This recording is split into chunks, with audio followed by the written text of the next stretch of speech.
Well, it's an interesting point because all of you also made the point that you thought that this was not just a problem for the gay and lesbian community who were in danger in the service, but also for the country. And I wonder if you, because you touched on that just now, in terms of what is the value of the repeal to the United States? Well, I think Jules kind of touched on it. The estimate from the Urban Institute is that we'd have an additional 45,000 troops in the armed services. That's a good thing, particularly looking at the way that the military is so overstretched with these constant deployments, rotations, no dwell time, which means back with your family. I mean, if I was a straight guy, I'd say, yeah, bring them on. You know, let me stay home with my wife and kids.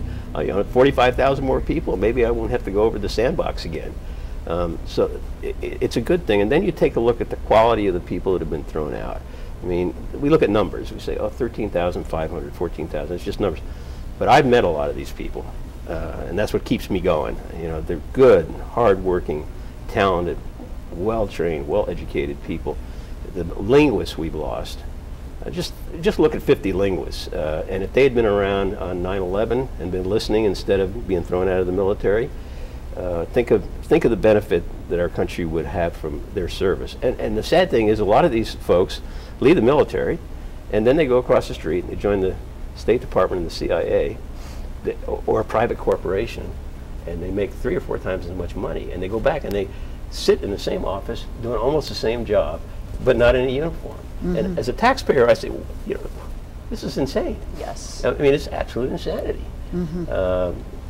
And I think, you know, you just look at it, if you just sit back and look at it and say, we need these people, they're trained and they're qualified, and the money, I mean, we don't even need to talk about how much money has been lost, and it's the time, it's the experience that you can't recapture. You bring in a brand new soldier, airman, Marine, Coast Guardsman, sailor, and it takes a long time to get them up to speed. And when you lose that sort of quality, it takes forever to recapture. Well, especially with an all-volunteer service. Yep.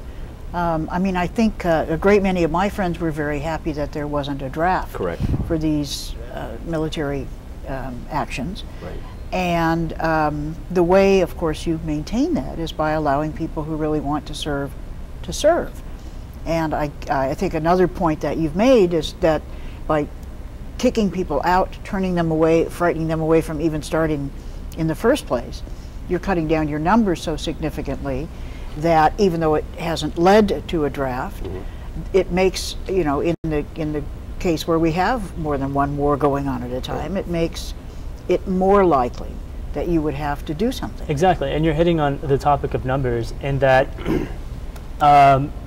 while there's such a small demographic of people who can make it through the boot camp, the successful American boot camp experience of getting out and still having such deep-rooted ignorance and hatred towards other people that they can't work alongside women, minorities, or gay members, that I think that it's far more beneficial to this country and to national security to rid that small demographic of people out of our military than the large demographic of people. A ban on bigots. Yeah, absolutely. Yeah, I like that. I mean, novel idea.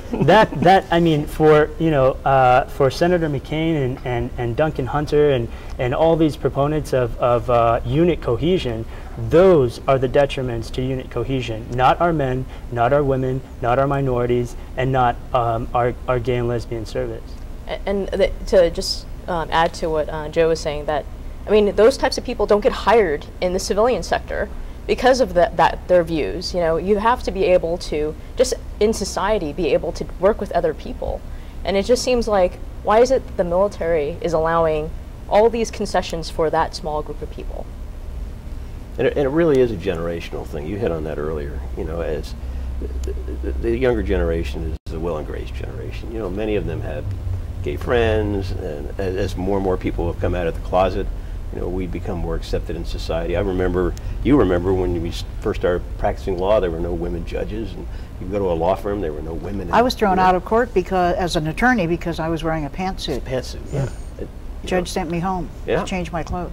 Yeah, I And remember that was not the Middle Ages. and I remember a judge addressing a female lawyer as Missy.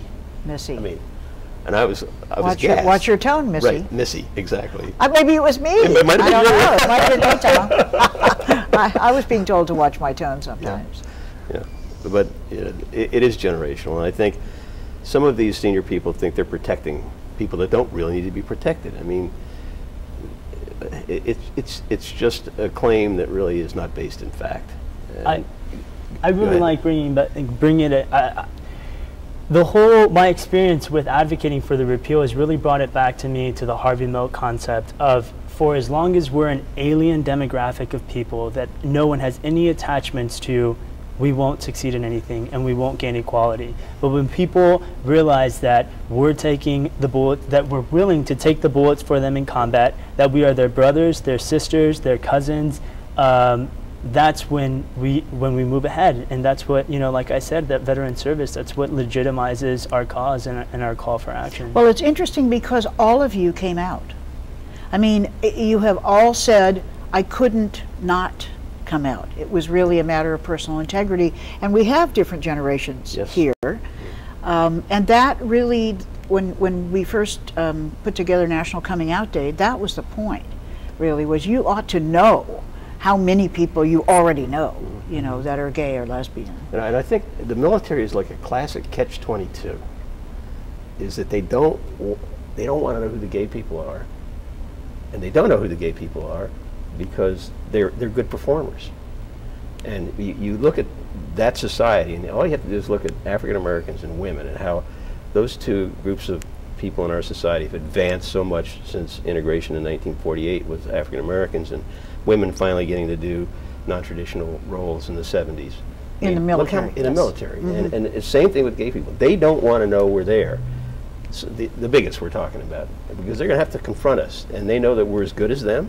And this military of ours is the most professional in the world. I mean, we all know that, and it really is an insult to these young men and women to say, "Oh, you can't serve next to a gay person." Well, not only that, but it's really what Joseph said. It's about invisibility. Yes, exactly. The silence equals death aspect of it is catch-22. That is, if they're gay, you kick them out, and if they're gay and they keep quiet, they might have saved your life, but you don't know they're gay, and therefore you can't have an attitude about what gay people are really like. After I came out at the Naval Academy Prep School, I can't put into words what it was like to listen to the commanding officers say, "Take it back and stay."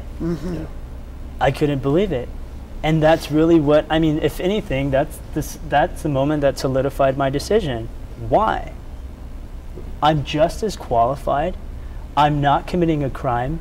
I'm not having sex in public. I'm not bringing this to work. Why should I take, no. I can't deny, I won't deny that I'm homosexual, and I won't bring it to work, but I won't go on, and I mean, they brought it up. At that point, it was a decision. Do I leave on my own terms and be evaluated on my service in the Middle East, or do I wait until I'm a midshipman or an officer and have my entire life ruined over someone seeing me on a lunch date, going into my journal, or reading my emails?